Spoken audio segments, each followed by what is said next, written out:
Atin po munang kausapin ang napakaabala na chairman po ng Commission on Elections, Chairman George Garcia, sa napaka-importanting panayam. Maganda umaga po, Chairman. Magandang umaga po, Sir Ted. Magandang umaga rin po, Ma'am DJ Chat-Chat, sa ating po mga kababayan. Chairman, kung inyo magugunita sa ating pong huling panayam tungkol nga dito sa pagtanggap ng COMELEC ng mga isinusumite ng mga signature forms ng mga pasimuno nitong People's Initiative, sinabi ho ninyo, mariin na walang makakapigil sa inyo dahil ginagampanan lamang ninyo ang inyong ministerial duty sa pagtanggap ng mga signature forms na ito. Anyari, bakit po biglang nagkaroon po ng pagbabago sa inyo pong desisyon? Kami po ang pumigil sa sarili namin, Sir Ted. Nagpakatotoo lang ang Commission on Elections sapagkat nakita natin nung mga nakaraang linggo pa na madami pong mga pagkukulang at madaming dapat na iayusin at i-adjust sa umiiral nating rules para sa ating pong People's Initiative.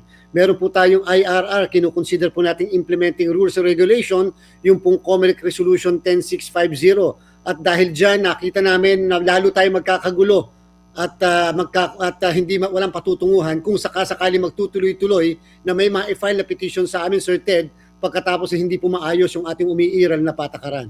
So nangangahulugan po, Chairman Garcia, na inaamin ninyo na nagkamali po kayo mismo, ang COMELEC, sa unang desisyon na tanggapin itong mga signature forms na ito? Hindi naman po, Sir Ted, dahil po siyempre yung kilos ng COMELEC ay nakabase sa ating implementing rules and regulation na taong 2020 po yan na linang o 2022 po yan na promulgate.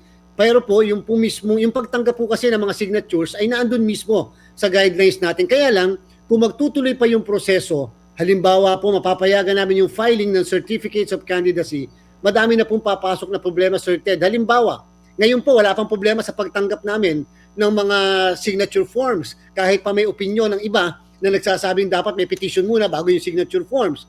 Pero pag pumasok na po yung pagpa-file ng petition, Sir Ted, ang tanong po dyan, paano nyo i-determine yung sufficiency in form and substance? Maliwanag po ba iyon doon sa ating mga patakaran? Number one. Number two, kung sakaling dumako po tayo sa verification ng signatures, pwede bang may watcher, may observer, yung sa mismong verification o internal lang yan sa COMELEC? Lumalabas po, wala po nakalagay sa guidelines namin na pwede ang observers. Number three, paano kung may gustong mag-withdraw ng mga signatures nila doon sa signature forms? Pwede bang payagan sila mag-withdraw? Kung ang sagot ay oo, nasa rules ba yan? Wala rin po sa rules, wala rin pong form, wala rin pong patakaran kung anong gagawin. Kung magdesisyon ng local COMELEC namin, Sir Ted, na halimbawa signature niya talaga ito at ito talaga importante pero lumalabas hindi pala niya signature, ang desisyon ba ng aming local COMELEC ay final and therefore unappealable? Hindi rin po naging maliwanag yon sa ating patakaran. Napakadaming iba pa, Sir Ted. So, ang minarapat po natin na ang tamang gawin po dyan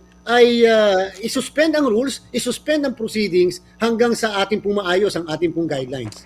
So, Chairman, bagamat hindi niyo po tuwirang at tahasang sinasabi at inaamin na nagkamali kayo, pero if I may construe your words and the statement this morning, opo, nangangahulugan na sana, before ho natin hinayaan na tanggapin ng inyong mga tanggapan po sa iba't ibang distrito itong mga signature forms na ito, napag-aralan nyo munang mabuti yung binabanggit nyo na kakulangan dito po sa Resolution 10650 kung saan po sabi nyo nga inyo pong nilitanya ang mga pagkukulang dito na maari pong malagay sa alanganin ng COMELEC sa panahon po na may mga question na.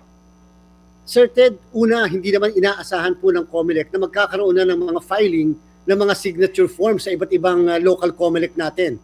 Kung kaya na-trigger lamang yung ating pag-review at pagtingin doon sa ating guidelines simula po nung magkaroon ng filing. Dahil syempre po, Sir Ted, wala po kang pinagkaiba yon yung pagpa-file ng mga signature forms sa pagpapareceive ng isang sulat sa aming local COMELEC. Wala rin pinagkaiba yon, Sir Ted, sa tinatawag nating filing na certificates of candidacy na meron naman tayong umiiral na rules or guidelines kung paano nagpa-file ng COC. Kahit pa nga halimbawa, Sir Ted, tatakbong presidente, 40 anyos dapat ang requirement ng ating saligang batas, nagpapalang isang 25 anyos, wala po kaming choice kung hindi tanggapin yung COC ng isang 25 anyos nagpa-file. So yan din po ang nangyari sa atin, dyan po sa bagay na yan, sapagkat hanggang ngayon naman po, Sir Ted, yung aming guidelines o yung IRR namin patungkol sa People's Initiative, yan po ay hindi naman nadideklara pa na unconstitutional, illegal, kaya po talagang ito ay self-re-examination o review Okay. ng ating guidelines na yan. Sige, so moving forward po, Chairman,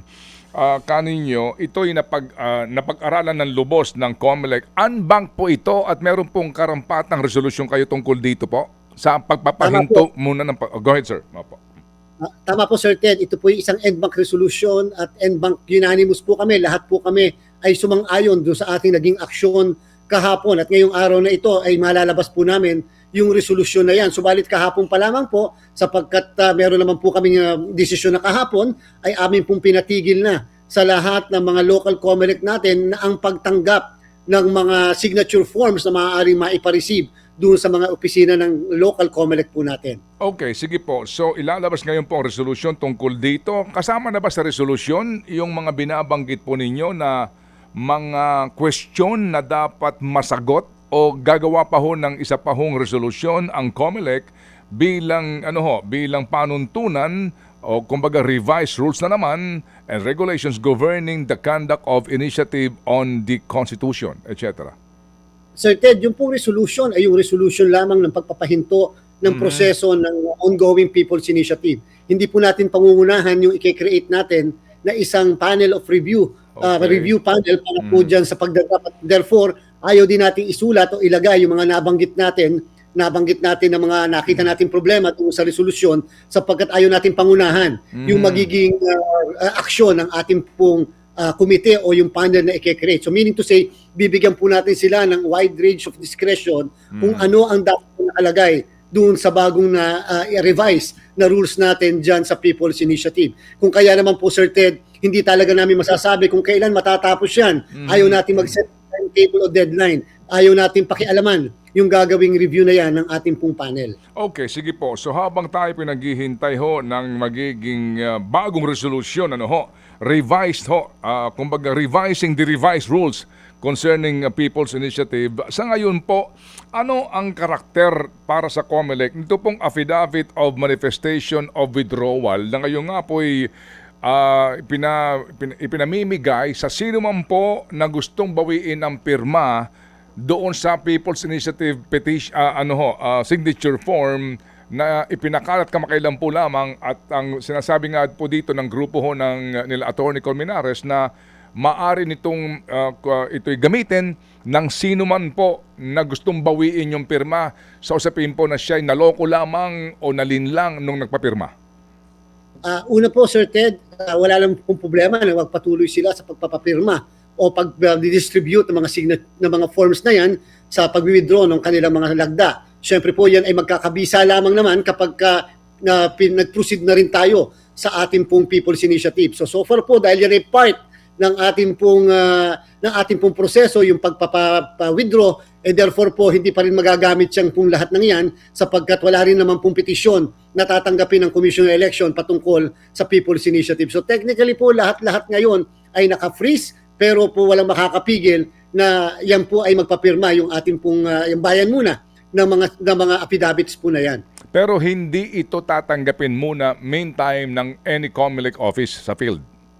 Hindi po, dahil hindi rin kami tatanggap ng kahit na anong signature forms patungkol sa People's Initiative. So technically po, lahat po ngayon ay naka-freeze, wala po tayong kilos. Okay.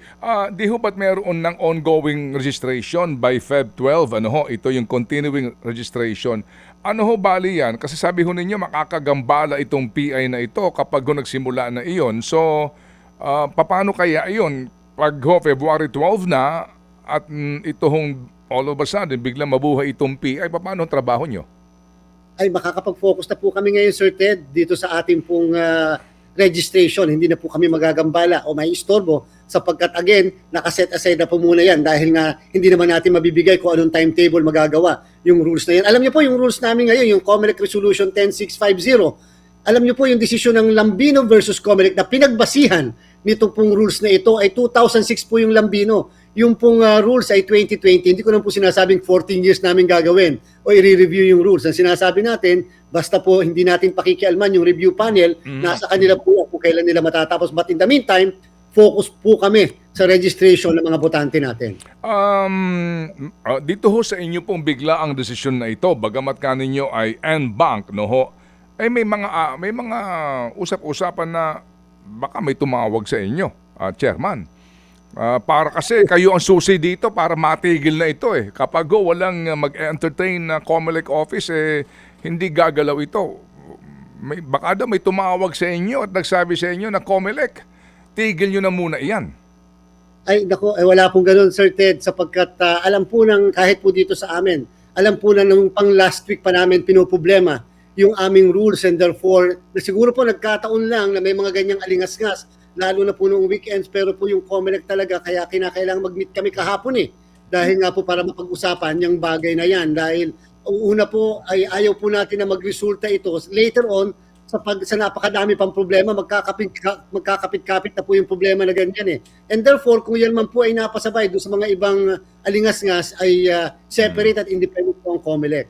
Okay, sige po. So, Chairman, ito hong ngayon kasi ang all of a sudden ang Senado ho ay bukas na naman sa sa resolution of both houses, pati po ang kanilang counterpart nagsasabi, o sige, kung matitigil na yung PI na yan, mag-con-as naman tayo dito po sa pagbabago ng provision sa ating pong saligang batas, specifically 3 ho sa economic provisions nito.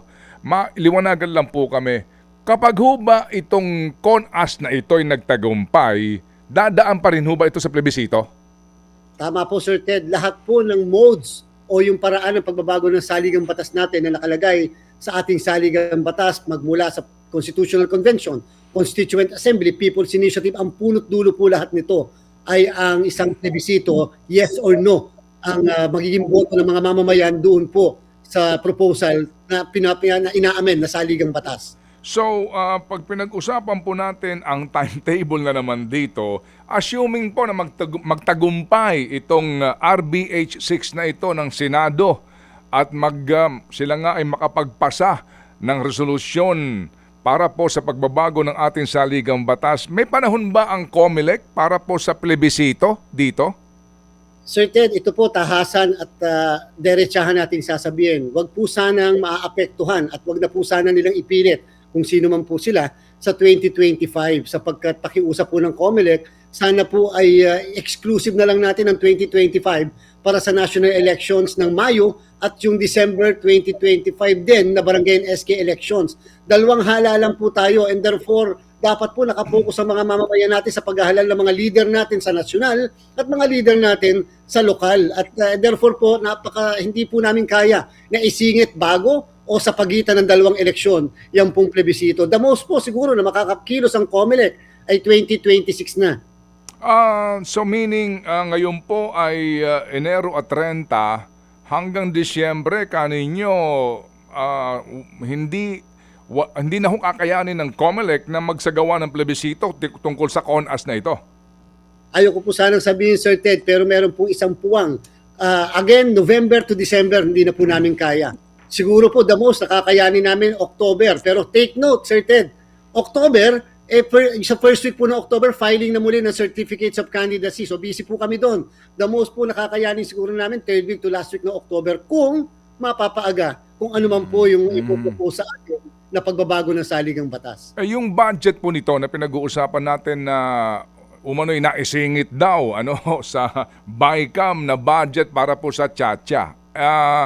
So, kung itutuloy yung plebisito, kung matutuloy ang plebisito na naman, magkano po ang budget dito kung hindi ito PI at CONAS?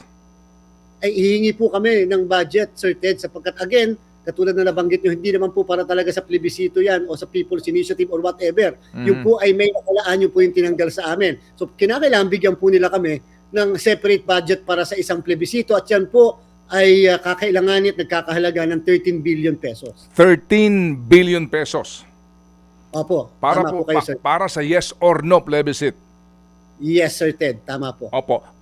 Kung wala pong plebisito this year, kung sakasakali po, yung sinasabi po na naisingit na pera po sa inyong budget, para po saan yun? Para po sa preparasyon ng national and local election. Sir Ted, Tatandaan po natin na ang national and local election ay hindi lamang yung 2025 na gastos, kung hindi may preparatory year po yan.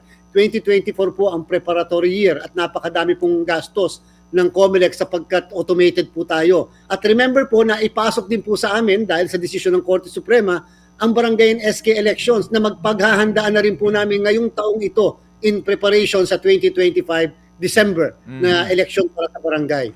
Paano po kung sabihin ng mga matatalinong senador at congressman na isama nyo na yung plebisito sa 2025 May elections? Pwede ba yon? Mukha pong hindi. Mukha pong kakailanganin ng either supplemental budget or at the same time, kakailanganing ilagay yun sa budget para sa 2025. Dahil remember po, magpe-prepare ng budget ngayon sa 24 na ito para sa budget na papa-aprubahan naman for 2025. So kung mamarapatin, halimbawa po, gugustuhin nilang ipasok talaga for 2025 ang isang plebisito, ano man po ang mode o pamamaraan ng pagbabago, kinakailangan isama po yan sa budget ng 2025. Pero kayo po bilang isang mamamayan, pwede ba yun isama mo sa national at local elections ng plebisito? Di ba makakalito yun? Talaga pong Sir Ted, kahit hindi po ako isang mamamayan dahil isang official tayo ngayon sa pamahalaan, talaga po ipapakiusap natin na sadyang ito po, sa kapamamagitan ng programa nyo, hindi po kakayanin ng COMELEC ang isang plebisito sa loob ng 2025 na may national and local at barangay and SK election. Ay, salamat po sa pagliliwanag. At Chairman, kapag magkaroon ng plebisito po tungkol nga dito sa pagbabago sa saligang batas, doon ba sa plebisito, kaklaruhin ba doon yung mga dapat na babaguhin? Paano ba ang layout po ng tanong sa plebisito? Example lang po, Chairman, I hope you don't mind.